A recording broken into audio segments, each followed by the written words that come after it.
पर ये मुख्य आंकड़े, और इसमें एक आंकड़ा जो मैं और बताना चाहती हूँ कि विश्व भर में आदमी ज़्यादा आत्महत्या करते हैं और औरतें प्रयास करती हैं, क्योंकि कई घरों में आज भी ऐसा है कि औरत के पढ़े लिखे होने पे भी, काम करने पे भी घर का सारा कार्य उसी के ऊपर है। पर क्या उसका शरीर नहीं थकता? क्या उसको तनाव नहीं होता? हमें बच्चों को सिखाना है कि ज़िंदगी इज़ नॉट अ कैरियर। उसको एक कैरियर की तरह मत देखिए, take it as a mission. कि आपको अपना जॉब लेके अपना सारा कुछ सोचना है, ऐसा नहीं। एक टीम वर्क में काम करना है और सबकी सहायता से सबका अच्छा सोच के आगे बढ़ना है, क्योंकि अगर मैम ये बताइए कि ये आत्महत्या करने के जो हाई रिस्क फैक्टर कौन कौन से हैं? हाई रिस्क फैक्टर्स आपके वो लोग हैं जो, पहले तो मैंने आपको बताया कि डॉक्टर साहब ये रेड अलर्ट साइन क्या है? क्योंकि अगर हमें पता हो क्या साइन है तो फिर हम हर समय तैयार रह सकते हैं किसी को बचाने के लिए। कैसे हमें पता चल जाता है अगर कोई आदमी ये सुसाइड करने जा रहा है या इसके मन में ऐसी भावनाएं उठ रही हैं, तो उसको रोकने के लिए हमें क्या क्या प्रयास करने चाहिए तब? ये डॉक्टर साहब कैसे याद रख सकते हैं हमने कि हमने उस समय क्या क्या करना है अगर हाँ, कोई आदमी, क्योंकि इसका संक्षिप्त में हमें थोड़े थोड़े पॉइंट याद हो लोगों को तो वो किसी की जान बचा सकते हैं। ਤੁਸੀਂ सुन रहे हो रंग एफएम।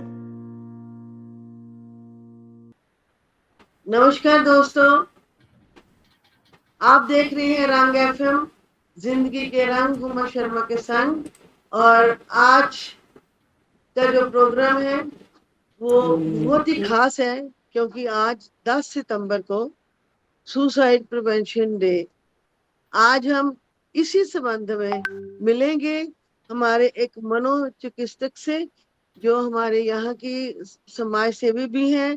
इस जो तरह के बच्चे हैं या लोग हैं उनकी सेवा करती हैं, उनको जागरूक करने में, उनकी हेल्प करने में, ताकि वो ऐसा कदम ना उठाए।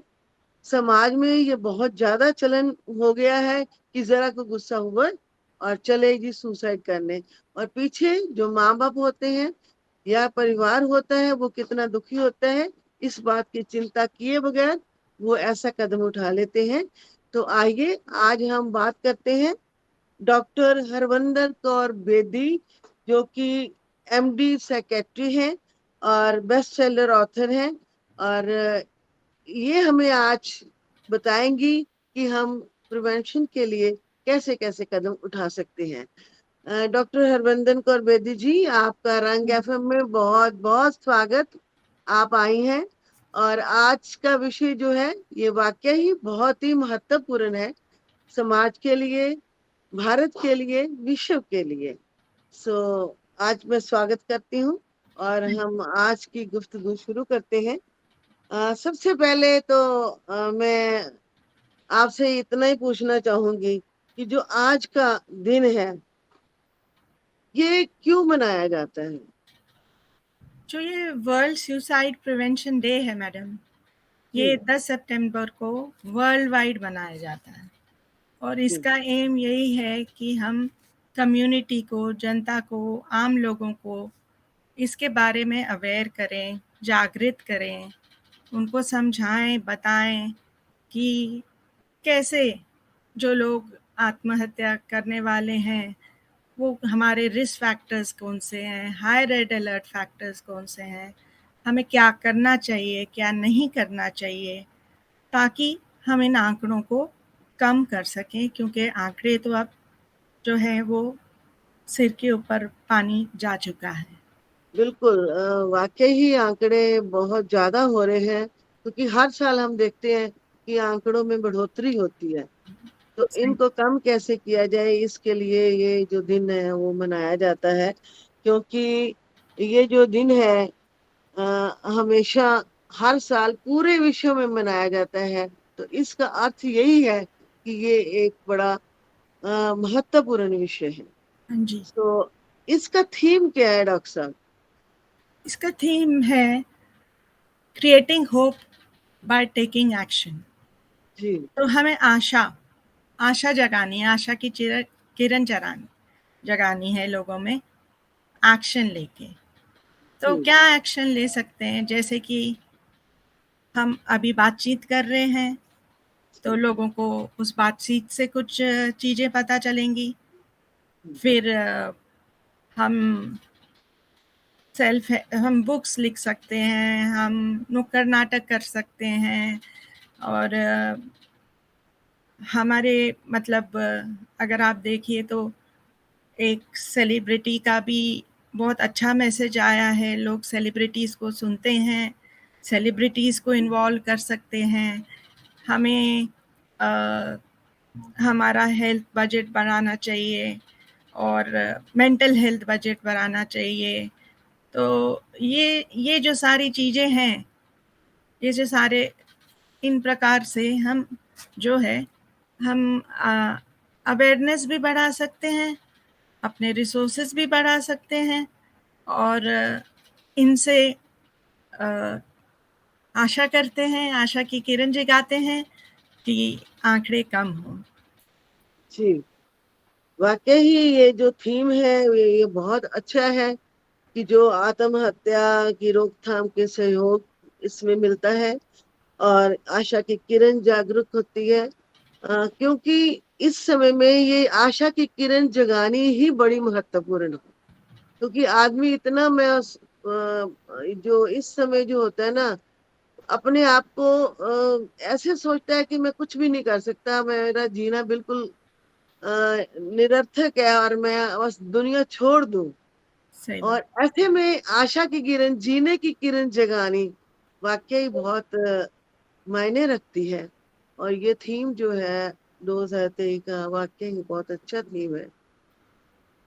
कुछ आंकड़े बताएंगे डॉक्टर साहब कि अब तक कितने लोग सुसाइड हर साल करते हैं और कौन सी एज के बच्चे ज्यादा सुसाइड करते हैं और उनमें क्या क्या कारण होते हैं? आंकड़े जानने तो बहुत ही ज़रूरी हैं, क्योंकि जी ये जो आंकड़े होते हैं ना, ये हमें हिट करते हैं। जी क्योंकि अगर हम इन्हें नहीं जाने तो ऐसा लगता है कि जैसे हम बोलते हैं कि हाँ, बहुत आत्महत्याएँ हो रही हैं, पर एक हवा में बात कर रहे हैं। तो लोगों को ये जानना ज़रूरी है कि विश्व भर में हर साल 10 लाख लोग आत्महत्या कर रहे हैं, ओहो, और हर बहुत बड़ी संख्या। बहुत बड़ी संख्या है। हर 3 सेकंड में कोई ना कोई अटेम्प्ट कर रहा है। हर 40 मिनट में एक आत्महत्या कंप्लीट हो रही है। जो आत्महत्या कंप्लीट कर रहे हैं, उसके पीछे 25 लोग का जो है प्रयास फेल हुआ है। अगर ये भी हो जाए पूरा तो पता नहीं, मतलब आप सोच सकते हैं क्या क्या मतलब स्थिति हो जाएगी। एक इंसान, जैसे आपने बोला ना, फैमिली मेंबर्स, एक इंसान अगर आत्महत्या करता है, ऑन एन एवरेज 135 लोगों की जो पीछे रह जाते हैं, ज़िंदगी नर्क हो जाती है। उनको लगता है कि शायद मैंने कोई गलती की, मैं क्यों नहीं पहचान पाई, ऐसा कुछ मैंने तो नहीं कर दिया कि उसके कारण ये आत्महत्या हुई। तो गिल्ट, ब्लेम, ये सब चीज़ें बहुत ज़्यादा, मतलब ना आप ज़िंदा हैं, ना आप एक ऐसी ज़िंदगी जीते हैं जो जीने मतलब जीने लायक नहीं है, कह सकते हैं। जी तो अ, फिर सबसे ज़्यादा आत्महत्या पाई गई हैं 15 से 25 साल में। अब हम सोचते हैं ये तो सबसे हसीन ज़िंदगी की जी उम्र है। वो क्या हो गया है इस टाइम में, ये भविष्य है हमारा। तो ये इतना डिप्रेस्ड है कि ये मतलब आत्महत्या की ओर चली जा रहा है। और फिर एल्डरली में भी हमारी आत्महत्याएँ बढ़ गई हैं, अब लाइफ एक्सपेक्टेंसी तो बढ़ गई हैं। तो जी इंडिया का जो है नेशनल एवरेज, वो प्रति लाख पे 11.2 सुसाइड्स हैं। पर जो हमारे बुजुर्ग हैं, उनमें ये 8 गुना ज़्यादा है। कहीं न कहीं हम सोचते हैं कि बुजुर्ग होने से अकेला रहना, कम बातचीत करना, ये नॉर्मल है। और ये नॉर्मल नहीं है। बहुत खुशहाल बुजुर्ग भी मिलेंगे आपको। तो ये सारे आंकड़े हैं। और भी बहुत आंकड़े हैं, मतलब आंकड़ों की तो कोई कमी ही नहीं है अगर आप एक एक चीज लें, पर ये मुख्य आंकड़े। और इसमें एक आंकड़ा जो मैं और बताना चाहती हूँ कि विश्व भर में आदमी ज्यादा आत्महत्या करते हैं और औरतें प्रयास करती हैं, क्योंकि ज्यादा प्रयास करती हैं, क्योंकि औरतों के पास इतने घातक चीजें नहीं होती, जैसे गन हो गई, जैसे हैंगिंग करना हो अपने आप को, या फिर बहुत जो डेंजरस पेस्टिसाइड है ना, जो फार्मिंग उर्मिंग में होते हैं, तो उनका भी लक्ष्य तो होगा आत्महत्या करने का। पर इंडिया में ये उल्टा है। इंडिया में ये उल्टा है और फीमेल्स ज्यादा सुसाइड कर रही हैं। एक जमाना था जब लोग कहते थे कि शादी कर दो, रिस्पॉन्सिबिलिटी आएगी, है ना, जी, तो आत्महत्या और मानसिक तनाव से जूझने की ना रिस्पॉन्सिबिलिटी के बाद आपकी एबिलिटी बढ़ जाएगी। अब तो वैवाहिक कला इतना बढ़ गया है, डाइवोर्स रेट्स इतने बढ़ गए हैं कि अब मैरिड कपल में जो आत्महत्या है वो अनमैरिड लोगों से ज्यादा होने लग गई है। डॉक्टर साहब आप बात कर रहे थे कि शादी के बाद जो लोग ज्यादा आत्महत्या करते हैं, तो आत्महत्या करने के कारण क्या क्या है? ऐसा है जी कि आजकल फैमिलीज एक तो जॉइंट से न्यूक्लियर हो गई हैं। जी, अभी हस्बैंड वाइफ, उनके बच्चे दोनों इकोनॉमिकल, मतलब आर्थिक स्थिति ऐसी हो गई है कि दोनों को जॉब करना ज़रूरी है। और अगर औरत पढ़ी लिखी है तो ऑब्वियसली उसका भी मन करता है कि मेरा एक कैरियर हो। कई घरों में आज भी ऐसा है कि औरत के पढ़े लिखे होने पे भी, काम करने पे भी घर का सारा कार्य उसी के ऊपर है। पर क्या जी, उसका शरीर नहीं थकता? क्या उसको तनाव नहीं होता? तो हम अपने लड़कों को अलग तरीके से बड़ा कर रहे हैं, लड़कियों को अलग तरीके से बड़ा कर रहे हैं। तो जो एडजस्टमेंट और जो कम्युनिकेशन इश्यूज, जो एक रिलेशनशिप की नींव होती हैं, जी, वो नींव ही नहीं बन रही हैं। कहीं ट्रस्ट फैक्टर नहीं आ रहा है। ये मोबाइल से भी एक इशू बन गया है कि कहीं ट्रस्ट फैक्टर नहीं आ रहा है। तो जी। ये सारे कारण हैं जो मैरिड लाइफ में आपका स्ट्रेस बढ़ा रहे हैं। डॉक्टर साहब ये बताएंगे कि जो बच्चे हैं, बच्चे आपने बताया कि जैसे 15 या 16 साल से लेके 25 साल तक बच्चे जो है वो ज्यादा सुसाइड करते हैं, तो उनमें कौन सी प्रवृत्ति है जो उनको ऐसे उकसाती है सुसाइड करने के लिए? ये बहुत अच्छा सवाल है। इनफैक्ट कोटा सुसाइड पे तो मैंने सोचा था कि एक पूरा एंड में मैं पॉइंट रखूंगी, क्योंकि जी, ये सिर्फ कोटा की बात नहीं है। कोटा सब जगह ऐसे चल रहा है, पर हाँ, कोटा में कुछ ज़्यादा ही चल रहा है। तो हम क्या कर रहे हैं कि बच्चों को बस इतना ही बता रहे हैं, इतना समझ आ रहा है बच्चों को कि भाई मुझे नंबर लाने हैं, मुझे कुछ बहुत अच्छा जॉब करना है। जी, और ये स्कूल और कॉलेज की परीक्षा तो खत्म हो जाएंगी, जी, जिंदगी की परीक्षा खत्म होने वाली नहीं है। तो ये इसकी नींव हमें स्कूल से ही शुरू करनी है जी। स्कूल में बच्चों को हमें ये जीवन के बारे सिखाना है। कैसे हम प्रॉब्लम सॉल्व कर सकते हैं, कैसे हमारे सोशल स्किल्स बढ़ा सकते हैं, कैसे हम इंटरपर्सनल स्किल्स बढ़ा सकते हैं, कैसे एक प्रॉब्लम सॉल्विंग हमें आनी चाहिए कि कोई प्रॉब्लम आई तो किस तरीके से उसको सॉल्व करनी है, और फेलियर को से डील करना है। ये तो नहीं है कि आप हर वक्त ही फर्स्ट आएंगे और आपकी मतलब ज़िंदगी में कुछ और प्रॉब्लम होने ही नहीं वाली, कभी फेलियर आपने फेस करना ही नहीं है। आपने सिर्फ मतलब कहते ना, आप हैं, अपने बारे ही सोचना है और अपनी ही ज़िंदगी के बारे सोचना है, और आसपास किसी के बारे नहीं सोचना है। तो हमें बच्चों को सिखाना है कि ज़िंदगी इज़ नॉट अ कैरियर, उसको एक कैरियर की तरह मत देखिए, take it as a mission, कि आपको अपना जॉब लेके अपना सारा कुछ सोचना है, ऐसा नहीं। एक टीम वर्क में काम करना है और सबकी सहायता से सबका अच्छा सोच के आगे बढ़ना है। क्योंकि अगर जब आप जॉब में जाएँगे तो अगर आपको किसी से सोशल इंटरैक्शन, आप किसी से बातचीत नहीं कर पाएँगे, आप किसी से नेटवर्क नहीं बना पाएँगे, तो अगर आप सोचें कि अकेली कंपनी या अकेले जो भी आप काम कर रहे हैं उसमें आप सफल होने वाले, ये होने वाला नहीं है। तो ज़िंदगी is not a career, it is a mission, जिसमें आप लोगों की मदद करके, लोगों की मदद लेके ज़िंदगी में आगे बढ़ते हैं। तो जब हम ये कहते हैं ना कि कंपैरिज़न, कॉम्पिटिशन, अब पेरेंट भी अपनी जो हैं उनकी एक्सपेक्टेशन लाद देते हैं, उससे बच्चों पे भी एक्सपेक्टेशंस, वो बच्चों की खुद की एक्सपेक्टेशन। कई तो लोग छठी से ही जा रहे हैं कोटा में और लोन लेके जा रहे हैं, वो एक्स्ट्रा प्रेशर है। ना वो खेल रहे हैं, खेल-कूद से एंडोर्फिन्स, पॉज़िटिव हार्मोन जो निकल रहे हैं, वो नहीं सीक्रेट हो रहे हैं आपके ब्रेन में।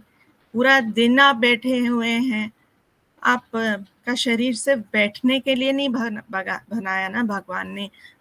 हम लोग ए we are standing straight, so that means we have to move also, we have to stand straight also. पूरा दिन ऐसे करने से शरीर के ऊपर तनाव आ रहा है और माइंड बॉडी तो कनेक्टेड है ही।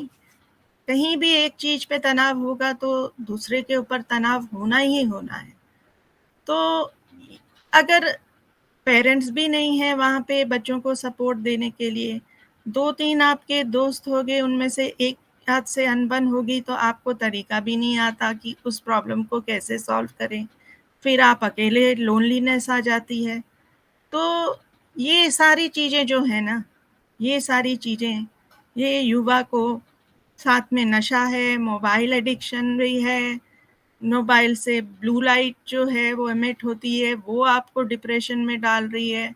ना आप प्रॉपर खाना खा रहे हैं, ना आप प्रॉपर स्लीप ले रहे हैं। तो ये सब तो आपका जो स्ट्रेस हार्मोन कॉर्टिसोल बढ़ा के कुछ ना कुछ तो इसका नुकसान होना ही है, जो हम देख रहे हैं कि हो रहा है। जी, बिल्कुल। हम ये भी सोच सकते हैं कि पहले जमाने में जो बच्चे थे उनके लिए गलियों में जो छोटी छोटी गेम्स खेली जाती थी हाँ जी, बच्चों को, वो बच्चे आपस में एक दूसरे के साथ मिलते जुलते थे, लड़ते थे, झगड़ते थे, एक दूसरे को मारते थे, पीटते थे, फिर वही दोस्त के दोस्त बने रहते थे। हाँ जी, तो ऐसी चीजें, जो ऐसी गेम्स थी, वो उनको खुश रखने में बड़ी सहायता करती थी। हाँ जी, लेकिन आजकल ये चीजें लुप्त हो गई हैं। सब हो गई, सही बात है। तो ये भी मेरा ख्याल में है, एक बहुत बड़ा कारण हो सकता है सही बच्चों बात, में। सही बात। और मैम ये बताइए कि ये आत्महत्या करने के जो हाई रिस्क फैक्टर कौन कौन से हैं? हाई रिस्क फैक्टर्स आपके वो लोग हैं जो, पहले तो मैंने आपको बताया कि जिनके सोशल, जो आइसोलेटेड रहते हैं, जी स्वभाव में उनका ऐसा है कि वो ज़्यादा घुल-मिलते नहीं हैं। फिर जो इम्पल्सिव लोग होते हैं, जी उनके स्वभाव में इम्पल्सिवपना है, मतलब पहले कुछ कर लेते हैं फिर उसके बाद सोचते हैं सोचते हैं। कि इसका ना असर क्या होगा। जो जी बच्चे ज़्यादा, जो लोग ज़्यादा मोबाइल यूज़ कर रहे हैं आज के ज़माने में हद से ज़्यादा, फिर जो जिनकी कम्युनिकेशन हम इश्यूज़ हैं, उनको बातचीत करने का, अपनी बात रखने का तरीका नहीं आ रहा है कि कैसे आप समझाएँ अपनी जी प्रॉब्लम्स क्या हैं। और जो लोग अल्कोहल, ड्रग्स का इस्तेमाल करने लग गए हैं, क्योंकि ये भी एक सोसाइटी में बहुत बड़ी प्रॉब्लम बन रही है आजकल। जी तो इसको लेने से क्या होता है कि हमारी जजमेंट, हमारी जो प्रॉब्लम को सॉल्व करने की जो एबिलिटी है, वो वो गलत खत्म हो हो जाती है, वो सही नहीं रहती है। जिसके फैमिली हिस्ट्री है, क्योंकि कुछ हद तक जेनेटिक्स भी हैं इसमें इन्वॉल्व्ड आत्महत्या में, जिसकी पास्ट हिस्ट्री है, स्पेशली जिसने प्रयास किया नहीं हो पाया कंप्लीट, तो कम से कम 1 साल के लिए तो बहुत हाई रिस्क फैक्टर रहता है, और ज़िंदगी भर के लिए तो हाई रिस्क फैक्टर रहता ही है। और जो इंसान के पास ज़िंदगी में एक के बाद एक के बाद एक के बाद विपदा आती रहती है, ये जो लोग हैं ये हमारे हाई रिस्क फैक्टर्स हैं। जो ज्यादा भावुक है लोग, वो ऐसे कदम जल्दी उठा लेते हैं। हाँ जी, जब हम उनको डिवीज़न करें ना सुसाइड का कि कारण क्या है, तो वो बायो साइको सोशल, बायोलॉजिकल मैंने आपको बता दिया, जीन्स होती हैं, ठीक है। क्रोनिक तनाव से भी जीन में बदलाव आते हैं जो आपके रिस्क फैक्टर्स बढ़ा सकते हैं। फिर साइकोलॉजिकल में भावुकता आ गई आपकी, ना आपको फेलियर से डील करना आया, ना आपको किसी प्रॉब्लम से कैसे जूझना है वो आया, ना आपको कोई सोशल स्किल्स आए कि भी दोस्ती कैसे बनानी है, ना आपको कम्युनिकेशन स्किल्स आए कि अपनी बातचीत कैसे रखनी है, ना आप में रेजिलियंस है, यानी कि फेलियर हो गया तो हो गया, ये तो किसी ने नहीं गारंटी किया कि भाई आप फेल नहीं होंगे। अगर आप देखें तो सबसे ज़्यादा जो ज़िंदगी में सफल लोग हैं ना, वो अपने फेलियर से सीख के ही आगे बढ़े हैं। वही सक्सेस होते हाँ हैं जी, जिंदगी में। हाँ जी। तो फेलियर एंड ऑफ लाइफ नहीं है, it is stepping stone to success.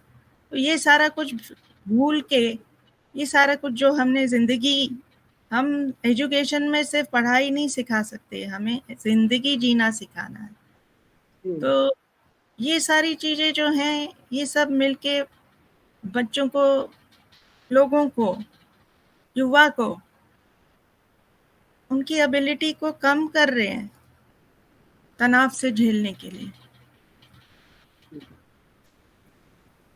Doctor साहब, ये रेड अलर्ट साइन क्या है? क्योंकि अगर हमें पता हो क्या साइन है तो फिर हम हर समय तैयार रह सकते हैं किसी को बचाने के लिए। इसके बारे में आप बताना चाहेंगे? रेड अलर्ट जैसे साइंस होते हैं, रेड हमेशा होता है टू बी अलर्ट। जी। तो हमारा जो है क्रिएटिंग होप थ्रू एक्शन, तो the indicator of suicide is hopelessness, आशाहीन हो जाना।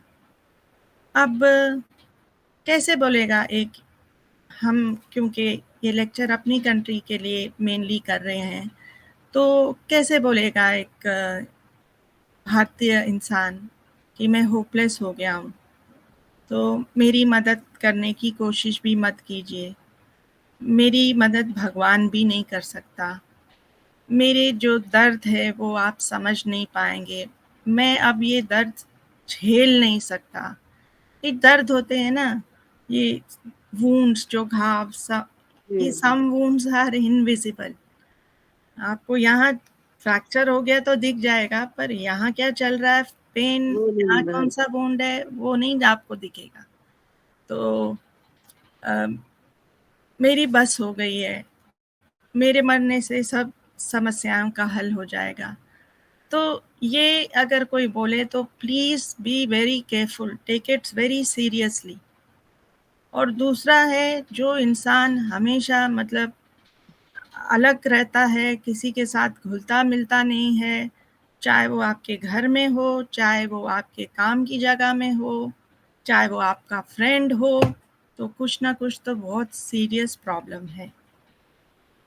फिर जो इंसान, जैसे मैंने बताया कि अल्कोहल और ड्रग्स का यूज़ बढ़ा देता है, वो भी सोचता है कि किसी तरह अंत तक इंसान प्रयास करता रहता है कि मैं आत्महत्या नहीं करूं, तो वो किसी तरह सोचता है ये मिथ्य है कि ये सारी चीज़ें लेके तनाव कम होता है, पर यही सारी चीज़ें डिप्रेशन का कारण है, ये लोगों को शायद नहीं पता है। उसके बाद जो इंसान कोई मतलब उसको कोई फ़िक्र ही नहीं है, किसी भी तरह एक्शन ले रहा है, ऐसे भी मरना है, वैसे भी मरना है, तो जो मर्ज़ी करो, तो अपनी सेफ्टी मेजर नहीं रख रहा है। वो इंसान जो आत्महत्या के बारे आपको बोल रहा है कि मैं आत्महत्या करने चाह रहा हूँ, प्लीज टेक इट सीरियसली। उसका मकसद क्या है वो आप प्लीज मनोचिकित्सक तक रहने दीजिए, आपको उसको सीरियसली लेना है। कोई इंसान मौत के बारे बात कर रहा है, आप इतने अजीब तरीके से कि आपको लगता है बोल क्या रहा है। जो इंसान अ, अपनी प्रिय चीजें बांटने लग गया है, अब उसको जरूरत ही क्या है। और जो वसीयत बनाने के बाद वक्त आत्महत्या की बातें करें, ये हमारे कुछ रेड अलर्ट साइंस हैं। इन चीज़ों पे तो फैमिली मेम्बर्स को, वर्क प्लेस के मेम्बर्स को, फ्रेंड्स को काफ़ी सीरियस होके एटलीस्ट एक बार तो बनता है उससे बात करें। अगर वो बता देता है तो ठीक है, नहीं तो आपको किसी प्रोफेशनल के पास ले जाना बहुत ज़रूरी है। डॉक्टर साहब, ऐसा कई बार देखने को आया है कि जो आत्महत्या करते हैं वो वीडियो ऑन करके अपने किसी दोस्त को या घर वाले को, तो वो बोलते हैं कि मैं सुसाइड करने जा रहा हूँ और उनके सामने ही सुसाइड कर लेता है। लेकिन जब तक वो आदमी वहां उसके पास पहुंचे वो सुसाइड कर चुका होता है, तो उसको कैसे बचा सकते हैं हम? देखिए, अगर ऐसा वो इंसान कर रहा है तो उस समय तो हम अगर सही समय पे पहुंचे तो ही बचा सकते, और तो कोई तरीका है नहीं। पर ऐसे करने का मतलब क्या है? सुसाइड के जो साइकोलॉजिकल कारण ऑफ सुसाइड हैं, जो कि मतलब अब आपके प्रश्न पे मुझे ये उत्तर देना होगा, तो कई इंसानों के क्या होता है कि डिप्रेशन में क्या होता है कि गुस्सा किसी और पे होता है पर आप अपने अंदर ले जाते हैं। जी। तो एंड में क्या होता है कि वो आपको ना गिल्ट में छोड़ के जाना चाहते हैं, देखो मैं मर रहा हूँ, इसके लिए सुसाइड जी। नोट भी लिख के जाते हैं और दिखाते हैं, देखो कि मैं सुसाइड जी। कर रहा हूँ, जिस बेबसी में मैं था अब तुम हो। जी। तो कई लोग बच जाते हैं, फेल हो जाता है उनका अटेम्प्ट। इसलिए एक बात यहाँ पे, जैसे आपने ये प्रश्न पूछा तो उससे मुझे इस चीज़ का मुझे लगा कि मैं ये चीज़ भी बता दूं कि हमारे कंट्री में ना जो साइकेट्रिस्ट और मेंटली इल पेशेंट्स का रेशियो है वो बहुत लो है। हम 1 लाख पॉपुलेशन पे सिर्फ 0.75 साइकेट्रिस्ट हैं, जबकि WHO के अनुसार एटलीस्ट 3 तो होने चाहिए। तो हमें लोगों को ट्रेनिंग करनी है, और ये इस प्रकार की एक हम कम्युनिटी को अवेयर ही कर रहे हैं, उनको ट्रेन ही कर रहे हैं, पर एक प्रॉपर ट्रेनिंग भी होती है। तो लोग उसे ट्रेनिंग को ले सकते हैं और फिर हमारे हाथ, हमारे मुंह, हमारी आँख, हमारे कान बन सकते हैं। और जी। इसमें मेन जो लोग आते हैं वो हैं स्पेशल एजुकेटर्स, प्रिंसिपल्स, टीचर्स और रिलीजियस टीचर्स, क्योंकि इन द एंड आज भी हमारी कंट्री एक धार्मिक कंट्री है। वॉलेंटियर्स, पुलिस ऑफिसर्स, सबसे पहले तो पुलिस को फ़ोन जाएगा कि यहाँ पे कुछ गड़बड़ हुई है, तो उनको कैसे डील करना है, इन इंसान के साथ डील करना भी आना चाहिए। हमें उन्हें ऐसे नहीं है कि और उकसाना चाहिए कि वो मतलब अपने लक्ष्य की तरफ और फोर्स जाएं कि भी मैं बच गया हूँ तो मैं कुछ कर ही लूँ, अब मैं क्यों बचा हूँ उसका अफसोस हो जाए। पंचायत, ये सारे लोगों को हमको ट्रेनिंग देनी है, और जी। वॉलेंटियर्स तो हमेशा दे आर ऑलवेज वेलकम। जी। जी। डॉक्टर साहब, एक्चुअली क्या है कि हमारे समाज में अभी भी लोग मनोचिकित्सक के पास जाने से डरते हैं। वो सोचते हैं कि हम कोई पागल थोड़ी हैं। उनको ये नहीं पता कि डिप्रेशन में भी लोग ज्यादा ये कदम उठाते हैं। वो डिप्रेशन को ये सोचते हैं कि मनोचिकित्सक के पास जाना इट मीन्स कि हम पागल हैं। मैंने बड़े लोगों से बात की है, तो वो लोग ये समझते हैं, उनके दिमाग में अभी तक ये क्लियर नहीं है कि डिप्रेशन और सुसाइड करने का कारण बीच में दोनों मिलते जुलते हैं। अगर आप डिप्रेशन में हो तो ही आपके दिमाग में ये सुसाइड करने का जो है ख्याल आएगा। सो लोगों में भी ये अभी जागरूकता पैदा करने की जरूरत है कि आप जब आपको लगता है कि कोई बच्चे ऐसे तनाव में है, तो उसको डॉक्टर के पास जाना बहुत जरूरी है। बिल्कुल सही कहा आपने। और इसीलिए बातचीत करके हम अगर इसके बारे बातचीत करें ना, करते रहें, जी तो बातचीत करने से क्या होता है कि एक चीज़ कॉमन वर्ड लैंग्वेज में आ जाती है। जी तो हम इसको मानसिक तनाव बोल सकते हैं। ज़रूरी तो नहीं किसी को हमें पागल बोलना हो। शब्दों का भी तो बहुत खेल होता है ना, जी कम्युनिकेशन। आप कैसे कम्युनिकेट करते हैं? जी किस तरीके से उस इंसान को मतलब और लगाते हैं कि वो यूज़लेस है, वर्थलेस है, कि उस इंसान को बोलते हैं कि ठीक है, बीमारी हो गई है आपको, इसका इलाज लीजिए, ठीक हो जाएँगे जैसे बाकी भी ठीक हुए हैं। और इसमें हमारा सेलिब्रिटीज़ का भी मेरे हिसाब से तो मेरा पर्सनल मानना है, सेलिब्रिटीज़ का रोल है। अगर वो आ रहे हैं आजकल लोग बाहर सेलिब्रिटीज़ कई, एंड जी आई सैल्यूट देम बिकॉज़ ये ये बातचीत स्टिग्मा उन पे भी लगता है और शायद उनके कैरियर पे भी इफ़ेक्ट हो। पर ये सब छोड़ के वो ये सारी चीज़ें कर रहे हैं और बातचीत कर रहे हैं। और हमारे पास भी आज एक सेलिब्रिटी हैं जो इसके बारे बात करेंगे। तो जी ये सारी चीज़ें हैं जिससे स्टिग्मा हम सिर्फ़ क्योंकि आज सुसाइड प्रिवेंशन डे है तो हम इस पे बात कर रहे हैं।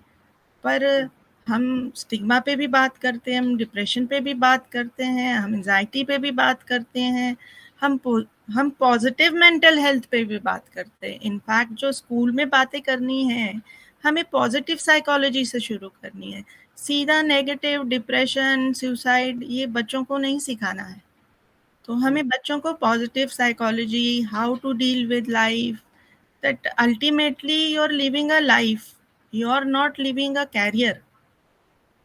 तो पेरेंट्स से भी बात करते हैं। ये सारा मतलब देखा जाए तो इश्यू तो बहुत बड़ा है, it should be a continuous issue. But जी सिंस आज हम एक पर्टिकुलर डे की बात कर रहे हैं, तो हम इस पे ज़्यादा फ़ोकस कर रहे हैं। नहीं तो फ़ोकस तो सब फ़ील्ड्स पे हमें इक्वली करना है। जैसे हमें पता चल जाता है अगर कोई आदमी ये सुसाइड करने जा रहा है या इसके मन में ऐसी भावनाएं उठ रही हैं, तो उसको रोकने के लिए हमें क्या क्या प्रयास करने चाहिए तब? देखिए, अब क्या होता है कि ये कम्युनिटी का ज़्यादा इसमें महत्व है, इसलिए ट्रेनिंग जी ज़्यादा ज़रूरी है। हमारे पास तो कोई ना कोई ज़्यादातर क्या है कि साइकियाट्रिस्ट या डॉक्टर्स के पास तो कोई लेके आता है या घर वाला या फ्रेंड या कोई भी वॉलंटियर।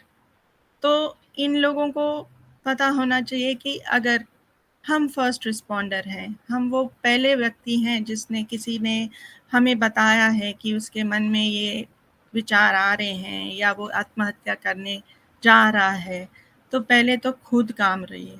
ऐसा ना हो कि आप इतना घबरा जाएँ कि आपकी घबराहट उसके ऊपर और चढ़ जाए।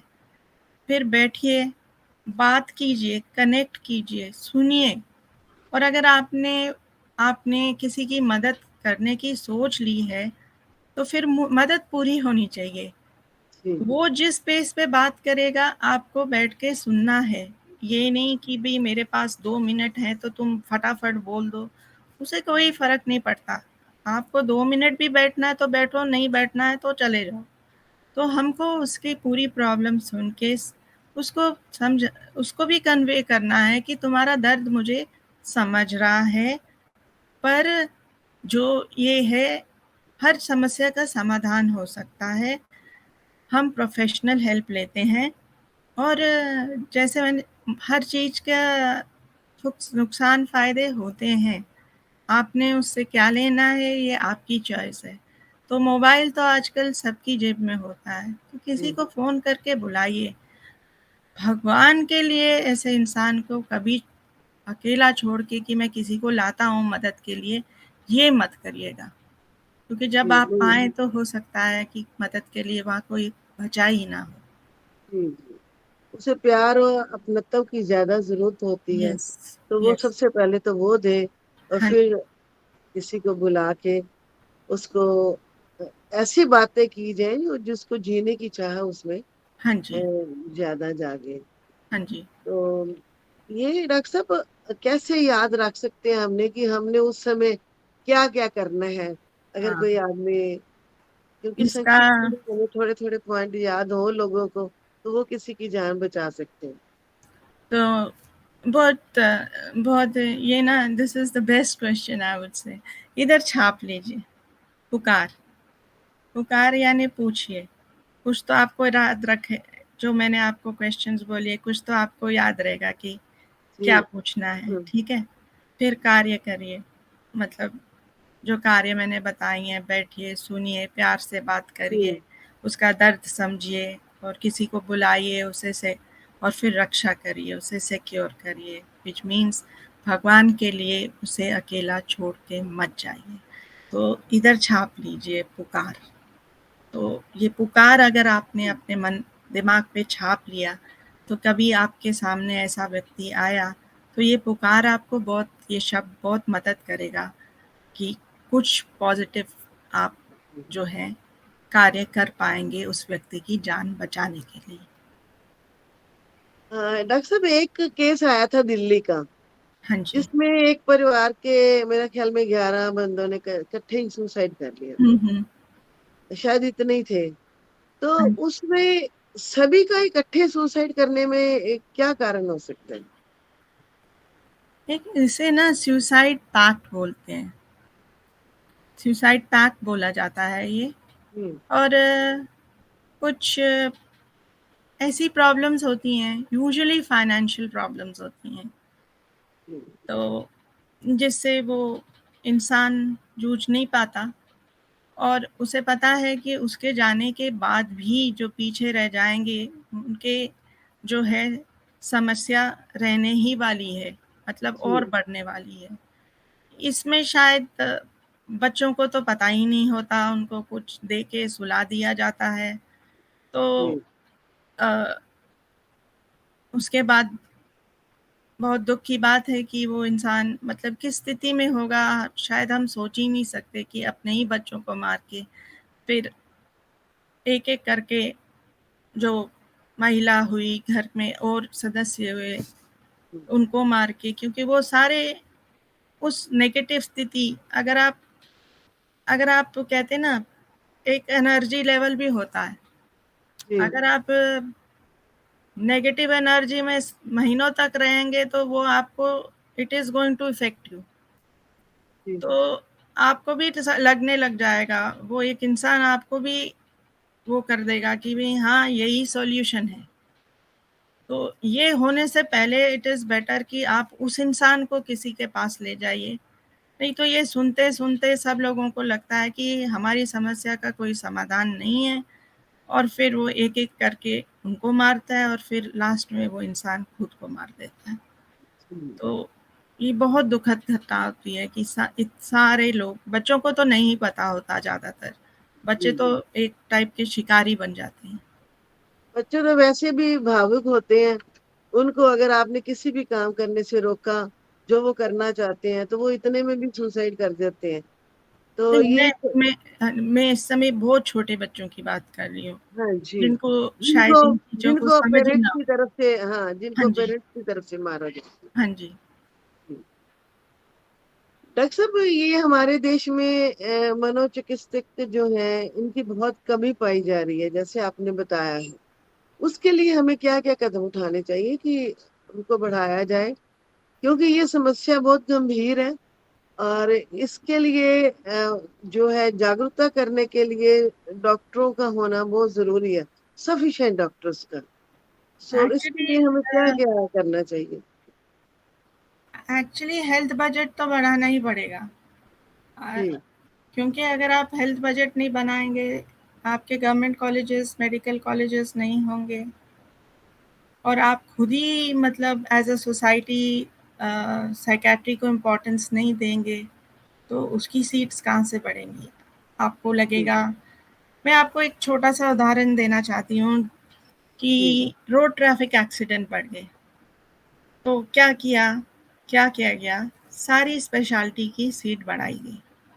उसमें जो इमरजेंसी में काम करते हैं उनकी भी, सर्जन की भी, ऑर्थोपेडिशियन की भी, एनेस्थेटिस्ट की भी, ठीक है, पर ये नहीं देखा कि वो रोड ट्रैफिक एक्सीडेंट इसलिए बढ़ रहे हैं क्योंकि लोग अल्कोहल ज़्यादा पी के गाड़ी चला रहे हैं। अब ये जो जी अल्कोहल है, इसकी जो इसकी जो ट्रीटमेंट करनी है वो तो साइकेट्रिस्ट ने करनी है। जी तो जड़ पे तो आप गए नहीं, आपने बाकी डॉक्टर के नंबर तो बढ़ा दिए, पर जहाँ से रूट कॉज है उसके ऊपर आपने अगर गौर नहीं दिया तो फिर मतलब आई थिंक हमारी जो हमारी सीनियर बॉडीज हैं, जो हमारे सीनियर लोग हैं, उन लोगों को इस चीज़ पे बातचीत करने की ज़रूरत है, और जहाँ तक मुझे पता है वो कर रहे हैं, पर जी सिस्टम जो है वो स्लो अपने है, हिसाब से सिस्टम स्लो चलता है। है।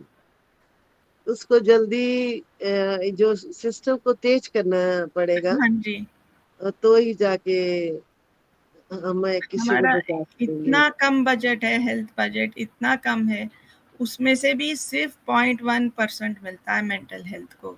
उसमें से भी ज़्यादातर जाता है निम्हांस, अगर आपने सुना हो, एशिया का सबसे बड़ा सेंटर है मेंटल हेल्थ का। तो फिर बाकी सेंटर्स क्या करेंगे? अगर मैं कुछ करना भी चाहूँ तो मेरे पास रिसोर्स में आप जैसे अच्छे लोग तो मिल गए हैं, पर मुझे अगर मेरे पास मेरे रिसोर्सेज में मॉनेटरी रिसोर्सेज भी होने चाहिए, नहीं होना है ना? चाहिए।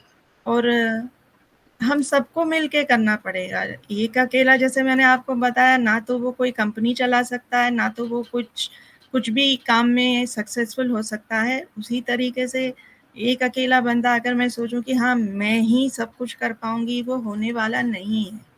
सबको मिलजुल के ये काम करना है। हम्म। इसके लिए समाज को तो आगे आना ही पड़ेगा, हाँ जी, लेकिन सरकार को भी अपना बजट बढ़ाकर, हाँ जी, हेल्थ बजट उसकी बहुत तरफ ज्यादा इम्पोर्टेंट है। ध्यान हम देना पड़ेगा। Health budget and more important mental health budget. Doctor साहब, मैंने कई बार ऐसे भी पेशेंट देखे हैं कि जो बिल्कुल अकेले रहते हैं, ना वो नहाते हैं, ना उनको खाने की होश है, ना उनको रहने की होश है, उनका घर इतना गंदा होता है, बदबू मार रहा होता है।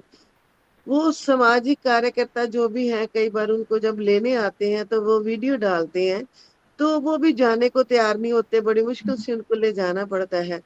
तो ऐसे में क्या किया जा सकता है? देखिए,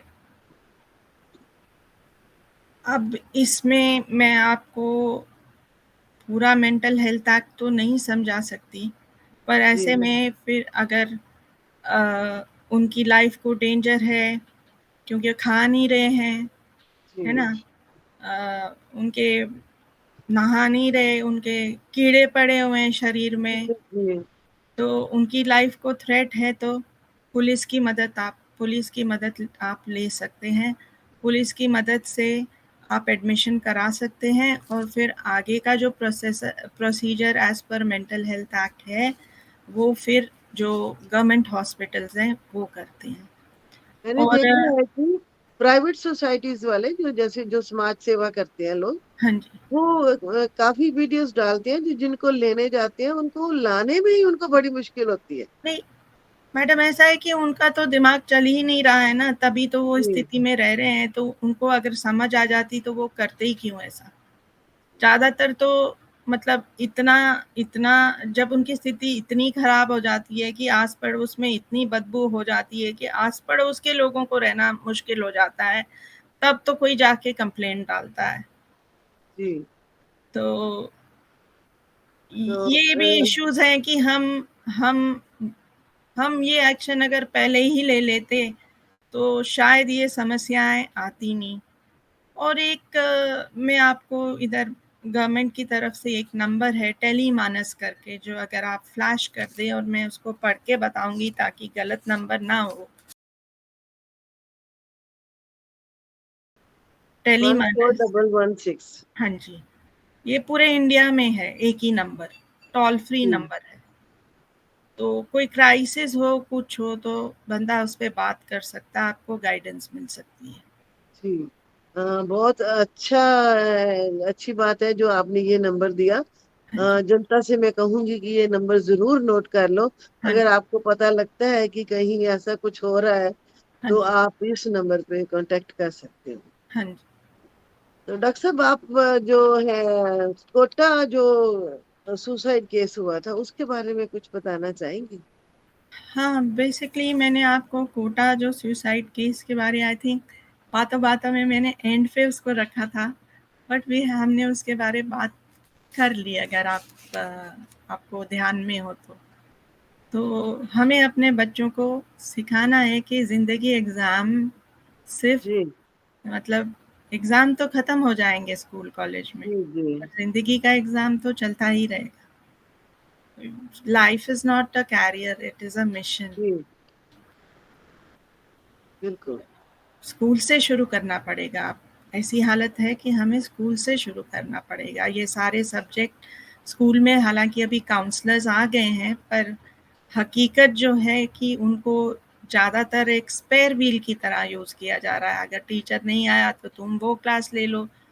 तो अगर हम उन्हें उनका काम करने दें और रोज़ 10-15 बच्चे जाके नॉर्मल बात कराएँ, तो बच्चे को ना अगर बचपन से ही लगेगा कि काउंसलर से बात करनी, साइकोलॉजिस्ट से बात करने में कोई स्टिग्मा नहीं, शेम नहीं, सारे ही तो करते हैं, मैंने भी की है, मेरे दोस्त भी करते हैं। ये भी बहुत बड़ी चीज़ है जिससे हमारा स्टिग्मा निकलेगा। जी पर हमें उन प्रॉपर पर्सन को प्रॉपर प्लेस पे यूज़ करना बहुत ज़रूरी है। जी डॉक्टर साहब वैसे समाज में तो ऐसा है कि जैसे चेहरे पर सुकून तो दिखाने भर का है, वरना बेचैन दिल तो जमाने भर का है। क्योंकि सभी लोग बेचैन तो है ही है। कोई अपने आप को संभाल लेता है, कोई नहीं संभाल सकता। सही सो जो नहीं संभाल सकता उसके लिए ये जो है हमें मनोचिकित्सक डॉक्टर्स की जरूरत पड़ती है। हाँ जी, और सरकार को चाहिए कि इनकी जो संख्या है बढ़ाए, हाँ जी, ताकि जो लोगों को ये हम जागरूक कर सके। मैं जनता से गुजारिश करूंगी, मेरे देखने वालों दर्शकों से गुजारिश करूंगी कि अगर कोई ऐसा करने की सोच रहा है और आपको पता चलता है कि वो डिप्रेशन में है, तो उसको निकालने के लिए उसका दिल बहलाए। उसे अच्छी जो चीज लगती हो उसके साथ शेयर करें। उसको डॉक्टर का नंबर दें या डॉक्टर से बातचीत करवाएं, उसकी सलाह लें डॉक्टर साहब की कि लेके क्या आएँ, करना। मैं तो ये बोलूँगी लेके आएँ। वो बोल जी सकता है मैं जी जा रहा हूँ और क्या कर लेगा आपको पता नहीं चलेगा। जी जी उसको लेके आएँ। जी तो उसको नई नई उसकी हॉबीज ढूंढें, उसके साथ खेलें, उसको जिम लेके जाएं, उसको एक्सरसाइज की आदत डालें, उसका मन उदास ना हो, उससे बातें करें और ज्यादा से ज्यादा संगीत सुने, क्योंकि संगीत सुनने से भी मन जो है आपका बहल जाता है। संगीत सुनना भी बहुत जरूरी है जो ऐसे पेशेंट हैं। और उसके बाद अल्कोहल से दूर रहें, जितना भी हो सके नशे से दूर रहें। जो आजकल के जो बच्चे सुसाइड कर रहे हैं उनका तो मेन कारण डॉक्टर साहब ऐसा लगता है कि नशा है। और दूसरा तनाव है, छोटी छोटी बातों पे गुस्सा कर लेते हैं। स्कूल में अगर किसी ने कुछ कह दिया, अगर टीचर ने थप्पड़ तक भी मार लिया, हुँ, तो बच्चे सुसाइड करने पे आ जाते हैं। अगर कोई किसान ऐसा काम करता है तो उसकी जो है वो फाइनेंशियल कमी के कारण वो सुसाइड करता है। अगर कोई मैरिड पर्सन करता है तो नेचुरली है कि उनकी आपस में अनबन है, फैमिली में कोई प्रॉब्लम है, तो वो उसके कारण जो है सुसाइड करते हैं। हाँ जी, तो ये जो कारण है, हम सब इन कारणों को मद्देनजर रखते हुए हम अपने दोस्तों को प्रति इतने सावधान रहे कि अगर हमें पता चले कि कोई हमारा दोस्त तनाव में है तो उसका दिल बहलाने की कोशिश जरूर करें, उसको अच्छा फील कराएं। जो चीज उसे अच्छी लगती हो वो उसके साथ करें, उसके साथ खेलें। उसको हेल्दी रखने के लिए उसे जिम लेके जाएं साथ में, हाँ या जी, उसको घर में ही साथ लगा के एक्सरसाइज करें और पॉजिटिव रखने की कोशिश करें। जिंदगी को नया मकसद दें। जो जिंदगी है इसके लिए एक्सरसाइज और मेडिटेशन करें। देखो जो जिंदगी है इसको जीने के लिए अगर आप एक जानवर से भी प्यार कर लेते हैं ना, तो आपका मन बहल जाता है। यस, तो दोस्त तो फिर दोस्त है। तो दोस्तों का इसमें बहुत ज्यादा रोल है मैं यस, चाहूंगी कि हर एक आदमी अपने दोस्त की, अपने फैमिली मेंबर का इतना ध्यान जरूर रखे कि वो कहीं तनाव में तो नहीं है। यस, तो कठिनाइयों को कम जो है उसको ये समझाएंगी, जो कठिनाइयां होती हैं, जैसे आपने कहा है कि हर प्रॉब्लम का हल होता है। कठिनाइयां जो है वो कम समय के लिए होती हैं और इन पर आप काबू पा सकते हैं। जल्दी नहीं तो थोड़ा दूर से सही, थोड़ा देर से सही, हम इस पे काबू पा सकते हैं।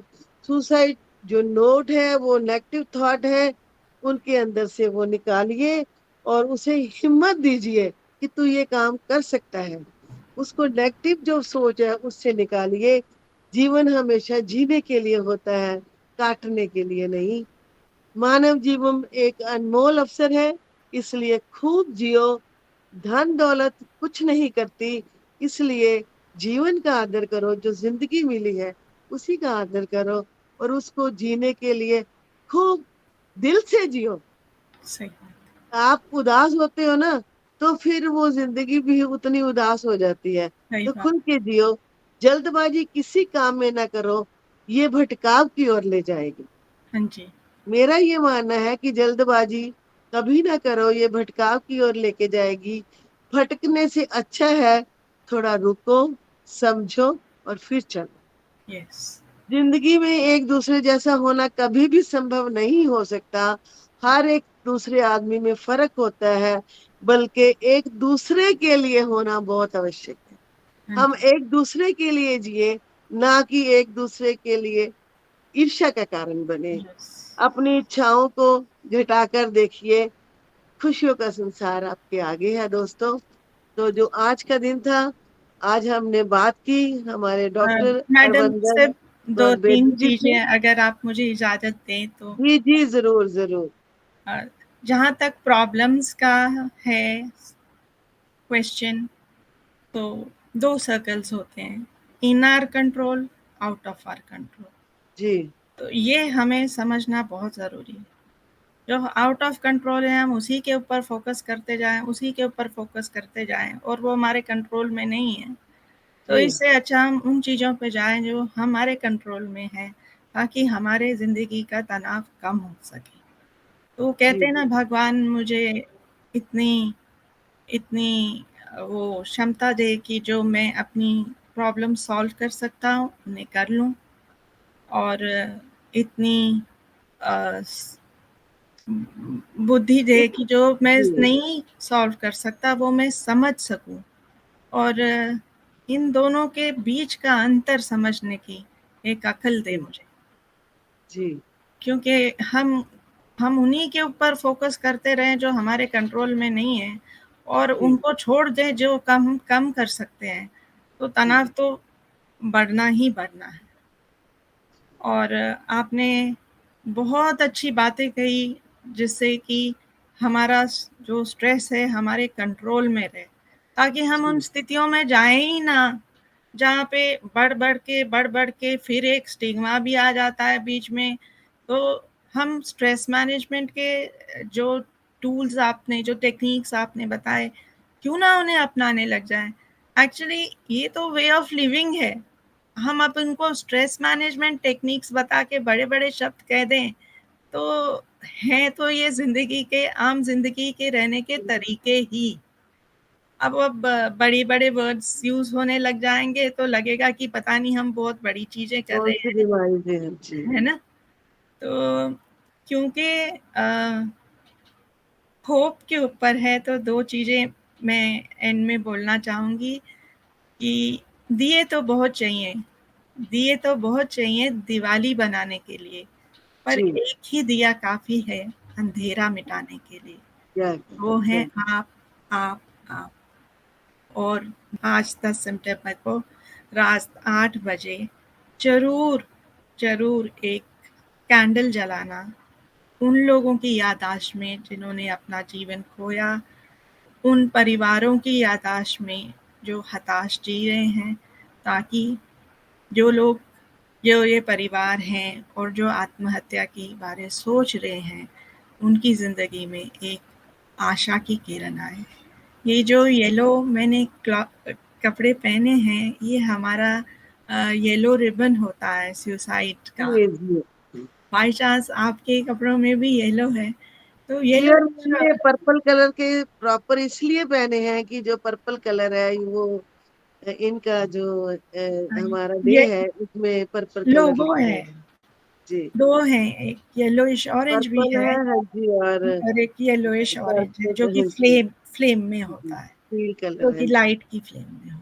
जी, तो I am so grateful to Rang FM, to you madam, to all the team कि आपने मुझे कम्युनिटी सर्विस का मौका दिया, क्योंकि ये मेरी ज़िंदगी का पैशन है।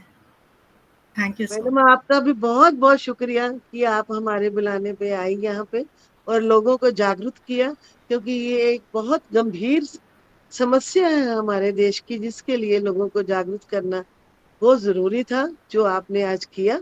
आपके हम सब बहुत धन्यवादी हैं। रंग एफएम आपका धन्यवादी है।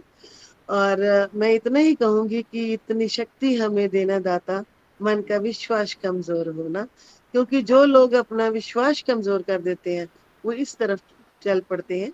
और मैं अपने दर्शकों से यही कहूंगी, प्यार और केयर, दो चीजों को जिंदगी में लेके चलो। कोई भी आपका अपना है, उसको प्यार और केयर जरूर दीजिए, ताकि वो कभी इस माहौल में ना जा सके जिसमें हमने आज बात की है। सो डॉक्टर साहब बहुत बहुत शुक्रिया। शुभ शुक्रिया। रात्रि, शबा खैर दोस्तों, फिर मिलेंगे किसी नए मेहमान के साथ। शुक्रिया, शुक्रिया थैंक यू, डॉक्टर साहब, आपका बहुत बहुत शुक्रिया जी। Thank you so much.